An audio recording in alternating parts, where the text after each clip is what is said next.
Good morning everyone. This is Rupesh. I'll be engaging paper 4 Organic Chemistry 404 Medicinal Organic Chemistry Unit 3 Mechanism of Drug Action and Synthesis of the Different Classes of Drugs with Recent Developments.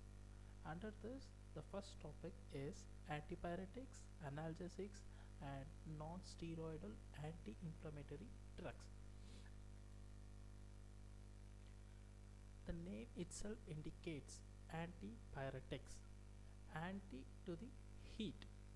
That is, antipyretics is the terminology quite frequently used to the drugs which essentially help to reduce the fever to normal body temperature, that is to 37 degree Celsius. Analgesic are the agents that relieve the pain by elevating the pain threshold without disturbing a consciousness or altering other sensory modalities. In general, antipyretic analgesic are also called as febrifuges or remedial agents that reduce the temperature of the body in pyrexia. Pyrexia is the situation where the body temperature has been raised above the 37 degree Celsius. And coming to the first antipyretic drug, salicylic acid analogus, that is the, the drugs which are derived from salicylic acid. Salicylic acid is the important starting material for the many salicylic acid derivatives, which is synthesized from phenol on reaction with carbon dioxide and NaOH at 6 to 8 atmospheric pressure at 130 degrees Celsius gives salicylic acid. And this is the famous reaction is also called as coal-based process. And salicylic acid is also synthesized in different route. The phenol on reaction with chloroform with KOAH yields salicylate as intermediate, which on oxidation, any oxidizing agents, for example like KMnO4, yields salicylic acid, and this reaction is also known as Raymer-Tiemann reaction. And salicylic acid is an, as I said before, is an important starting material for many antipyretic anti-analgesic drugs. One such molecule is the acetyl salicylic acid, is also known as aspirin, is synthesized from salicylic acid on treatment with acetic anhydride in the presence of acid. And this reaction is also known as Hofmann's isolation, which was first studied by Hofmann. And in the second route, Celol is also an antipyretic, is synthesized on reaction with salicylic acid and phenol in acidic medium. And coming to the next drug, methyl salicylate, it is also known as oil of wintergreen, is synthesized from the same salicylic acid on reaction with methanol in acidic medium, yields methyl salicylate. And one of the important route with as we studied before is also the second route to synthesize acetyl salicylic acid. And on salicylic acid on treatment with acetyl chloride in the presence of basic medium yield acetyl salicylic acid in good yields, whereas in the Hofmann's isolation it is in the acidic medium. In general, all these compounds are salicylates, behaves as antipyretics and analgesics. Among these, aspirin is one of the important drug. Acetyl salicylic acid or aspirin occurs in the bark of willow tree and as well as in leaves. It is the world's largest selling drug with a wide range of healing activities. Like all other salicylates, it is a prodrug and it undergoes slow in vivo hydrolysis to form the active drug. Let's see the mode of action, that is the mechanism of action. Prostaglandins, as you studied in the previous semester, prostaglandins are the agents of inflammation. They are formed in the arachidonic acid cascade. This is the structure of arachidonic acid on reaction with cyclooxygenase. This is an enzyme responsible for the synthesis of prostaglandin, which is responsible for various inflammations. The most important enzyme for the formation of prostaglandin is COX, that is cyclooxygenase. This COX is stopped, that is, the aspirin acts as an acetylating agent. When we consume an aspirin, this aspirin acts as an acetylating agent when an acetyl group which is present in the aspirin is covalently attached to a serine residue in the active site of the COX enzyme. That is, a serine residue is present in the COX enzyme, rendering the COX to become ineffective. If you consume an aspirin, it is attached to the COX and stopping the COX to be ineffective. If COX is ineffective, the prostaglandin synthesis is stopped, leads to the decrease in pain. And this salicylates stop the production of prostaglandin for 4 hours. After 4 hours, we have to consume and aspirate once again. And coming to the important antipyretics, that is paracetamol. It can be used from newly born baby to the old age people, and it has the other names like acetaminophen, Tylenol and Veladol. This is the structure of paracetamol.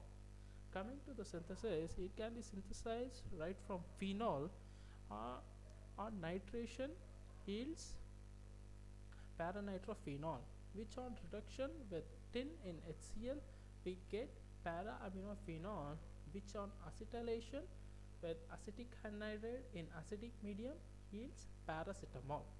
And I have written here crude, in the sense even we get ortho product also. This is a para product, para acetaminophenol, and we get ortho also. So this can be separated either from recrystallization from a suitable solvent or from the column chromatography.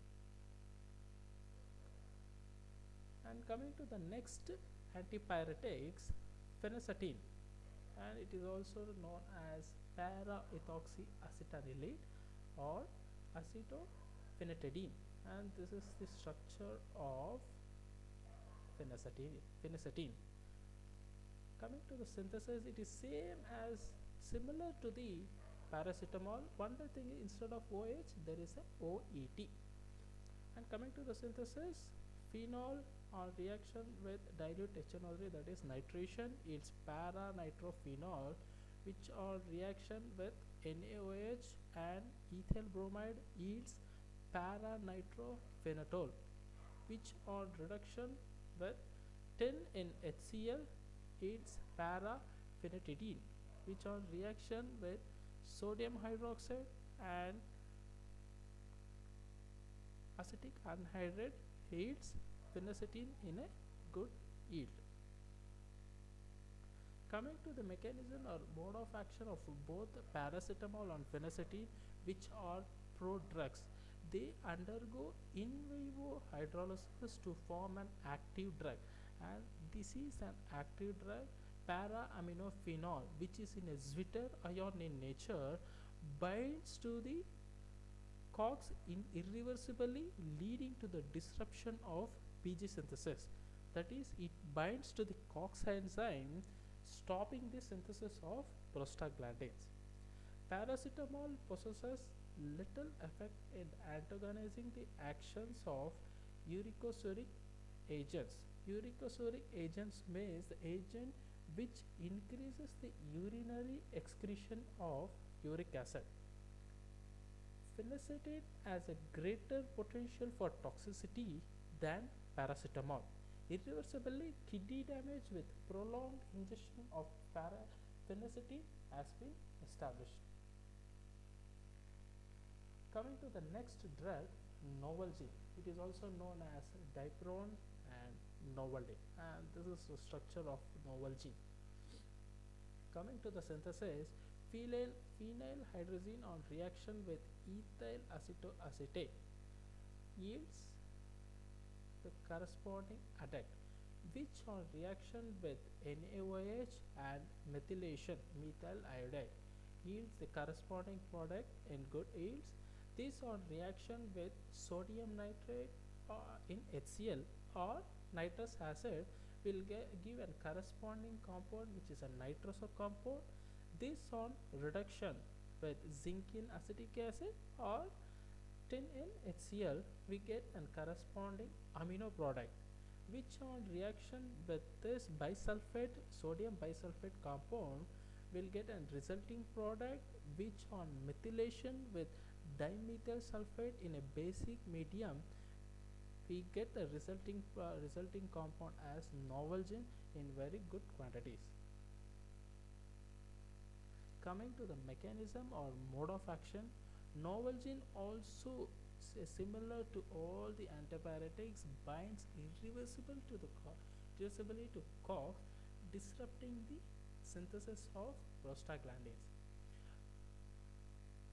Though its overall antipyretic and analgesic effect is much more powerful, its effect also lasts longer, and there is a major disadvantages because of its ability to produce agranulocytosis. That is a situation is a dangerous situation where there is a less WBC count in a human being, and because of its high degree of toxicity, its usage has been banned or restricted in several countries. And coming to the next subtopic, non-steroidal anti-inflammatory drugs. Inflammation. Inflammation may be defined as a series of changes that occur in living tissues following injury. The injury which is responsible for inflammation may be brought about by a variety of conditions such as physical agents like mechanical trauma, UV or ionizing radiation, chemical agents like organic and inorganic compounds, the toxins of various bacteria, intracellular replication of viruses, hypersensitivity reactions like reaction due to sensitized lymphocytes with antigenic material via inhaled organic dust or invasive bacteria, and necrosis of tissues whereby inflammation is induced in the corresponding tissues. Drugs which inhibit the process of inflammation, that is the drugs which stops the process of inflammation, are called anti-inflammatory drugs. In nature, the most important anti-inflammatory drugs are corticosteroids, which are the actual and natural anti-inflammatory drugs. And one of the important anti-inflammatory drugs are phenylbutazone and the other names such as butazolidine and Busone. This is the structure of phenylbutazone. Coming to the synthesis, it is prepared right from diethyl malonate. Diethyl malonate and reaction with N-butyl bromide in the presence of sodium ethanate. We get an product which is diethyl N-butyl malonate, which on condensation with hydroxybenzene in a basic medium, that is in the presence of pyridine, we get a resulting compound called phenylbutazone, which is an important anti-inflammatory drug. Coming to the mechanism or mode of action, it possesses the same antipyretic and analgesic, anti-inflammatory and mild uricosuric action. Uricosuric action, that is as I said before, it increases the excretion of uric acid in urea. Phenylbutazone undergoes in vivo hydroxylation to give oxyphenbutazone. That is, in vivo, the phenylbutazone is converted to oxyphenbutazone, which is an active drug and prodrug. It also finds its use in rheumatic and other musculoskeletal disorders. It has been recommended in the management of thrombophlebitis. And coming to the important anti-inflammatory drug which is regularly used by many, it is ibuprofen. Other names such as Brufen, Motrin, Neopren and Advil. This is the structure of ibuprofen, where this is a chiral carbon. And the synthesis starts from isobutyl benzene on reaction with HF yields acetyl isobutyl benzene, which on reduction with H2PDC and a nickel catalyst we get a resulting compound with a chiral carbon. This on treatment with carbon monoxide in palladium we get ibuprofen with the yield of greater than 99%. Coming to mechanism or mode of action, the strategic isomers of ibuprofen are exclusively responsible for causing more potent inhibition of prostaglandin synthetase. It is an anti-inflammatory drug that possesses both antipyretic as well as analgesic actions. It is indicated for the treatment of rheumatoid arthritis and osteoarthritis, which is generally seen in many women. It is also recommended to arrest acute flares and in the long-term management of these diseases. Among these two isomers of the ibuprofen, that is plus or minus, it was discovered that only S, that is or dextroisomer, is biologically active, whereas R is generally inactive. Today, this S isomer is manufactured in India at Sun Pharma, which is as follows. And this is starting from isobutyl styrene, which on treatment with hydrogen under carbon monoxide at 60 degrees Celsius for 6 hours under the presence of a chiral catalyst, and this reaction is called as hydroformylation, and we get a corresponding aldehyde with the chiral carbon here, and yield is up to 99%, and this aldehyde on oxidation gives an S ibuprofen with good yields.